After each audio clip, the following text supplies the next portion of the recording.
माया का 3 रूप होता है, महामाया, मोह माया, योग माया करके। ये तीनों माया हमको कर्म से बांधती है। तो ज्ञानी जो है वो माया से ऊपर उठे हुए हैं। जीवन का लक्ष्य यही है, माया का जो आवरण है इसको छेद करके, इसका भेदन करके ऊपर निकलना, आगे निकलना है। ये जीवन पूर्णता है, जीवन की साधना। तब तक तृप्ति नहीं हो पाएगी जब तक माया का पर्दा बना रहता है, तब तक बेचैनी, कमियां जीवन में बनी रहेगी। तो ये तीनों मायाओं से मुक्त होने के लिए ये करना चाहिए, सब कारण के कारण को ढूंढना चाहिए। मुझे कुछ चीज की नुकसान हुआ, उसको मैं किसी को कारण समझता हूं। ये जो किसी को तुम्हारी सुख दुख का कारण समझते हो, तुम फिर बंधन में पड़ने लगते हो, कर्म बनाने लगते हो। देखिए, वस्तु, व्यक्ति, परिस्थिति, ये काल के और कर्म के हिसाब से आते हैं हमारे पास, और छूटते भी हैं। वो छूटे तो रोते रहना, और हाथ ना लगे तो उसके लिए आशा करते रहना, आशा लगा के बैठे रहना। इससे कर्म को हम बांधते रहते हैं। इसीलिए कहते हैं तस्मै नमः परम कारण कारणाय। शिव जी को क्या बोलते हैं? अरे भाई, तुम सभी कारण के कारण हो, तुम ना होते तो कुछ होता ही नहीं है, तुम्हारी वजह से सब कुछ हुआ है। ये यदि भाव आ जाता है तो कर्म से छुटकारा, हम खाली हो जाते हैं। अपने भीतर खाली होते ही दिव्यता से भर जाते हैं, शिव तत्व में हम रम जाते हैं। फिर हमारे मन में ना कोई राग किसी के प्रति, कोई द्वेष का कोई गुंजाइश ही नहीं है। अरे परमात्मा ने ये कराया, जो कुछ भी मेरे साथ हो ना हो ये परमात्मा के द्वारा हुआ, ये समझ लोगे तो एकदम कर्म से मुक्ति, भय से मुक्ति, दुख से मुक्ति,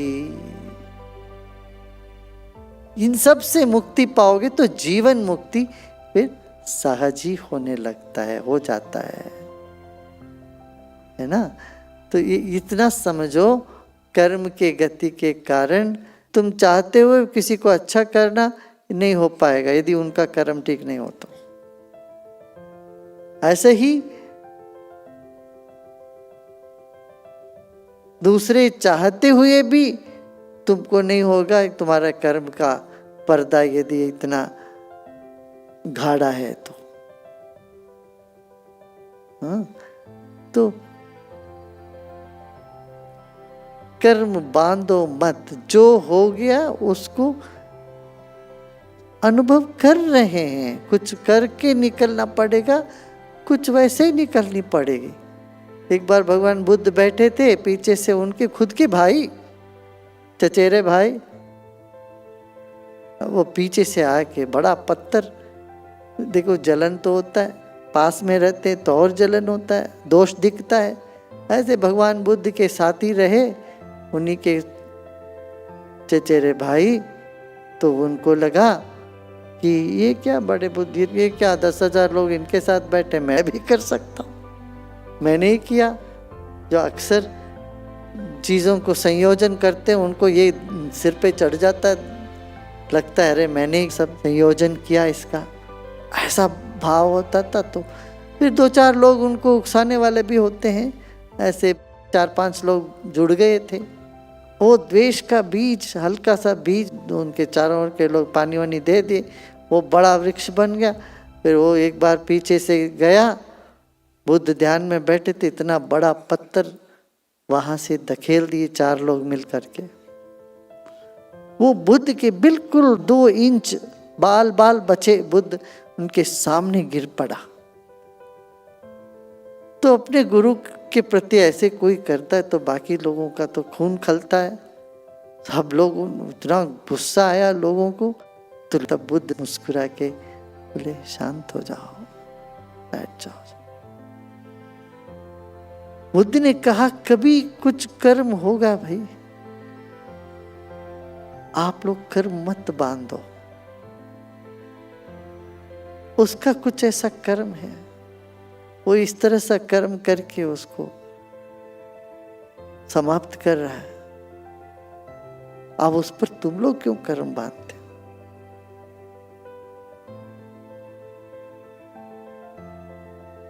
बुद्ध को तो पत्थर ने कुछ नहीं किया, क्योंकि वो सब कर्म से बाहर हो चुके थे, उनको कुछ नहीं उसका असर पड़ा। दूसरे जो गलती करते हैं, मगर उस गलती को तुम अपने मन में लेके तू घूंढते रहते हो उसको।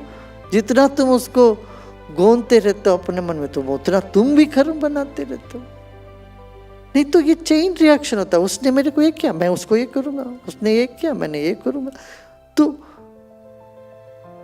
ये सिलसिला चलता चला जाता है, फिर ये श्रृंखला खत्म ही नहीं होगी। फिर कर्म को समाप्त करो, मन में इन चीजों को आने न